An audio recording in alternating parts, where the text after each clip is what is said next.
I'm not as formal as Pam and my husband were. That's one. I know. Y'all see my notes? I've got scribbles and things written in the margins, partial sentences. I'm not going to be reading from this verbatim. First of all, let's think about the past. Some memories, some things that I will never, ever, ever forget about Brandon. The first time when I was pregnant with you and I felt you move and it scared me to death. We were on the way to Say lower the your. dump. Oh yeah. What? Lower your mic down here. Oh, sorry. There you go. We were on the way to the dump in Prince George in Todd's truck, and going over the railroad tracks, actually, and I felt that little butterfly tickle, and I grabbed his arm, and I said, oh my gosh, I think I just felt the baby move. And we were real quiet, like, if we're real silent, maybe the baby will do it again. And you did. You did it a second time, and we were so thrilled. I'll never forget that time. The first time that I left you to go back to work, and all the mothers in the room who've had a baby and had to leave that child to go back to work, that first day, That was bad.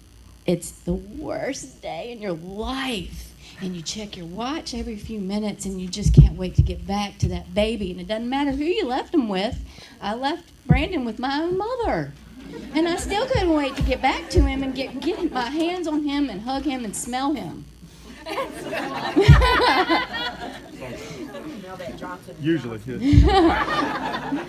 I'll never forget the first time that I left you at K3, Woodlawn Christian School.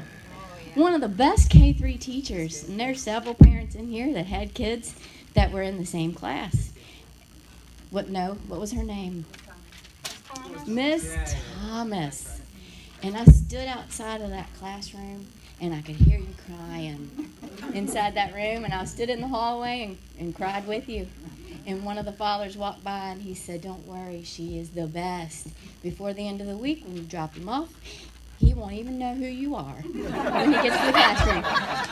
And he was right. I will never forget all the times that you got in trouble in kindergarten. All the times that you terrorized the little girls, and I remember one time in particular when you got in trouble and I was called to the classroom and the teacher says, he picked the sweetest girl in the entire class and he pulled her shoe off and threw it across the playground because she got in line in front of him at the sliding board. Well, she shouldn't have done that then. Don't do that. And I thank God for those godly teachers, because during that time period, for anyone who knows, when Brandon was in kindergarten, I was in for a fight for my life. I was battling cancer. I was going through chemotherapy. And the teachers all knew it. All the staff knew it. He was at Woodlawn Christian. And they took care of my baby boy for me when I didn't have it in me. I couldn't do it. I remember the sound that the Leapster made. That toy. And I'll never forget it. And you would come to the hospital and see me, and you'd sit in that bed with me, and you would turn that godforsaken toy on. And you'd sit there beside me and play it. But some of those times, that was the brightest time in my day when I was fighting for my life. And you had no clue. You and your little brother, 18 months old, was Carson. That's how old he was. You had no clue. But you and your brother were the two reasons, and your father were the reasons why I didn't quit. The only reasons why I didn't curl up in a ball and say, forget it.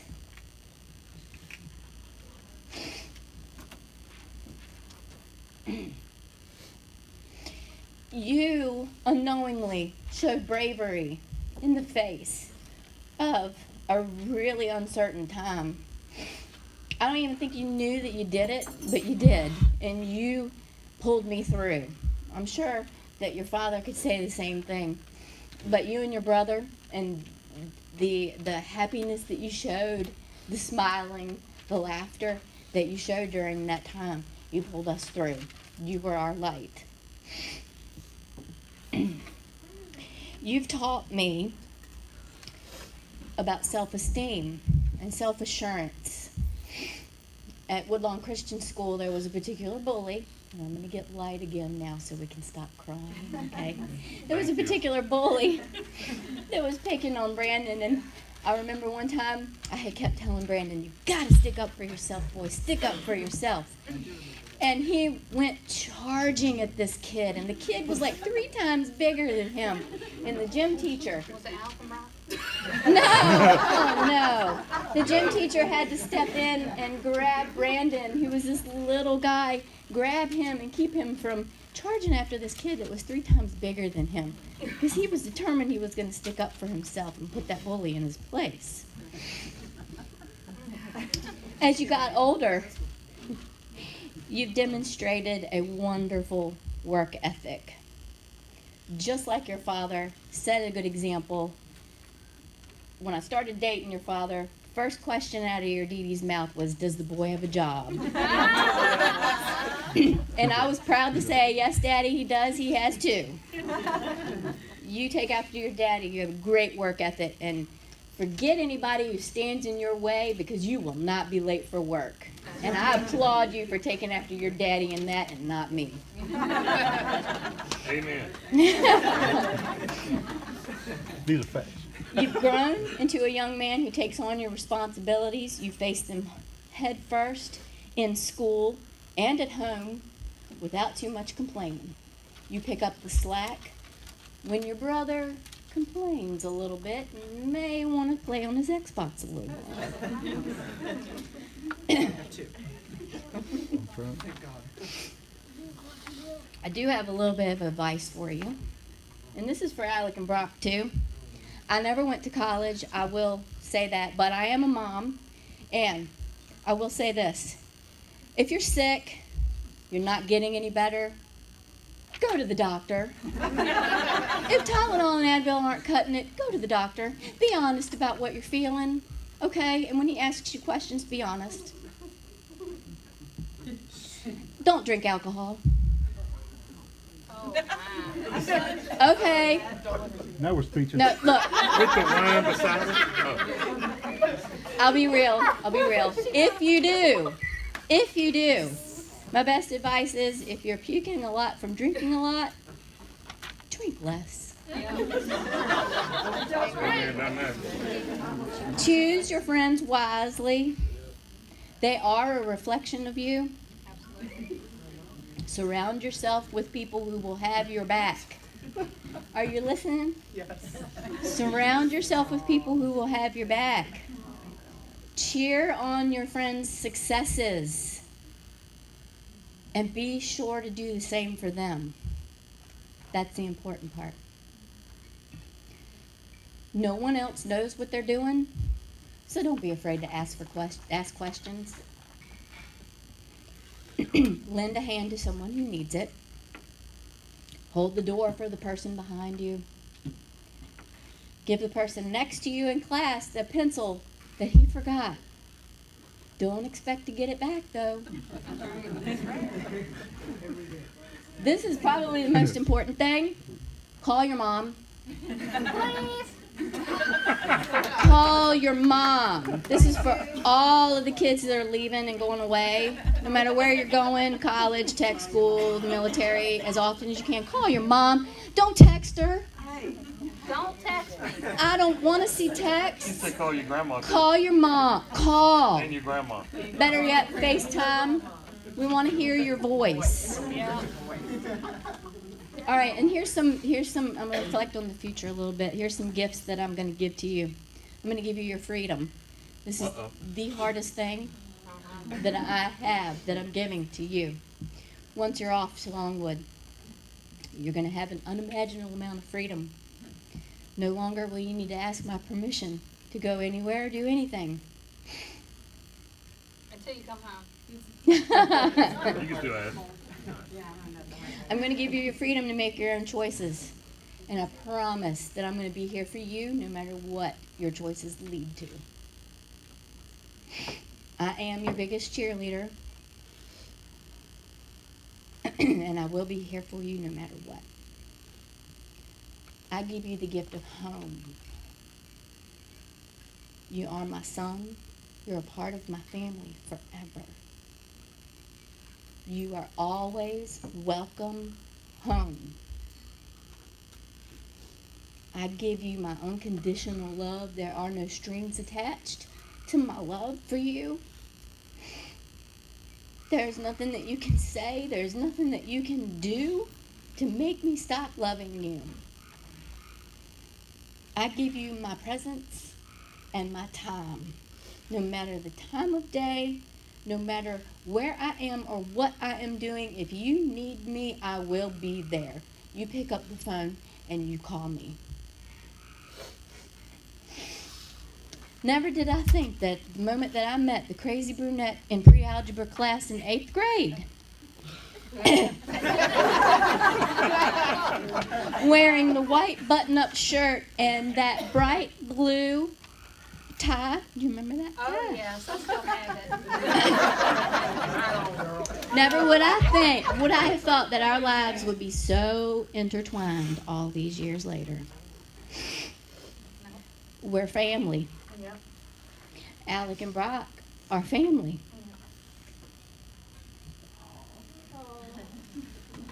Y'all are brothers. You don't need blood to be family.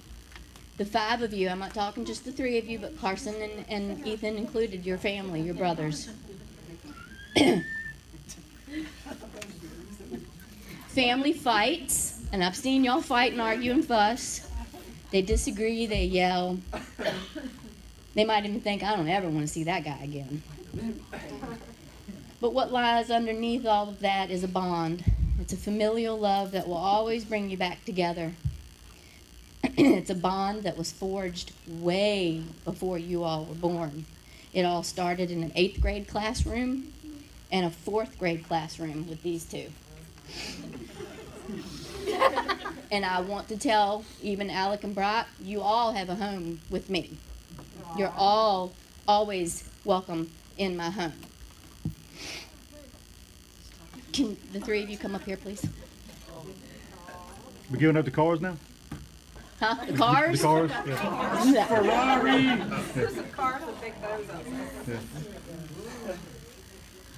I have one of these for each of you. I know that you got these today at baccalaureate. And the good thing is that now you can share those with other people, okay? So you have one to keep and one to share. This is a New International version of the College Devotional Bible. It has devotions in it.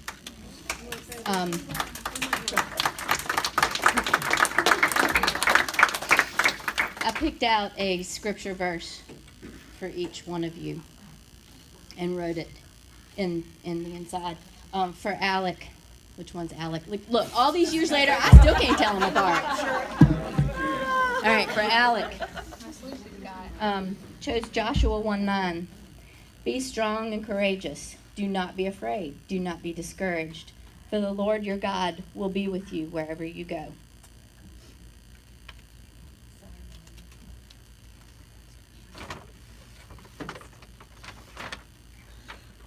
Take this. All right, Brock. All right, for you, let's listen to this verse again. It is a good one. It really, now, look, I picked these verses before today. I promise you. You did the same, right? Jeremiah 29:11. For I know the plans I have for you, declares the Lord. Plans to prosper you and not to harm you. Plans to give you a hope and a future. Oops, let me give you the bag. So weird, we picked the same verse. Take that. All right, Brandon. Proverbs 3:5-6. Trust in the Lord with all your heart and lean not on your own understanding. In all your ways submit to him, and he will make your paths straight.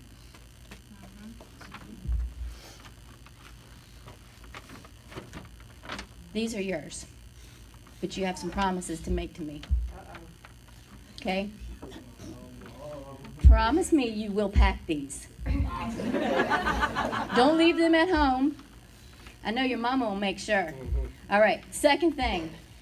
Do not unpack them and put them in the bottom drawer. Okay? Right on your desk. I know, and I'm a realist, I know that you will not open them every day. Okay? Let's be honest. But please, when you get to college and you get settled, open them. There's some really good devotions in there. Crack that spine. And like Pastor Chris said today, don't be afraid to write in them, highlight them, make marks in them, okay? Find a Christian fellowship on your campus. If your campus doesn't have one, start one. You only need a few people to start one, okay? All right. Let me see, what else do I have? The Bible. It has all the answers you'll ever need for life. And I swear, everybody who went to the baccalaureate today, I wrote this morning. Pastor Chris did not influence this. This is God. This is God speaking. I swear. The Bible has all the answers you will ever need for life. It is life. Ethan, go sit down. Okay. It will bring you through every tough time you will ever face. It has brought me through some of the darkest days of my life. If you don't believe me, look around the room at all the people and all the faces. I know some of the stories of the people in this room, and I know some of the things that they've been through, and I know what brought them through. And I know that it was God's word, and their faith in God is the only thing that brought them through. So you can talk to them. And I know there are many more stories that I don't have a clue of. And it's the same thing. It's the truth.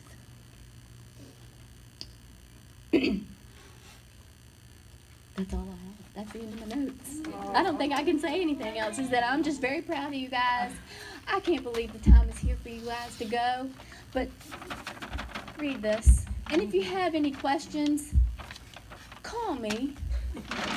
My phone number, you know, you guys have it, okay? I'm always here for you. I love you.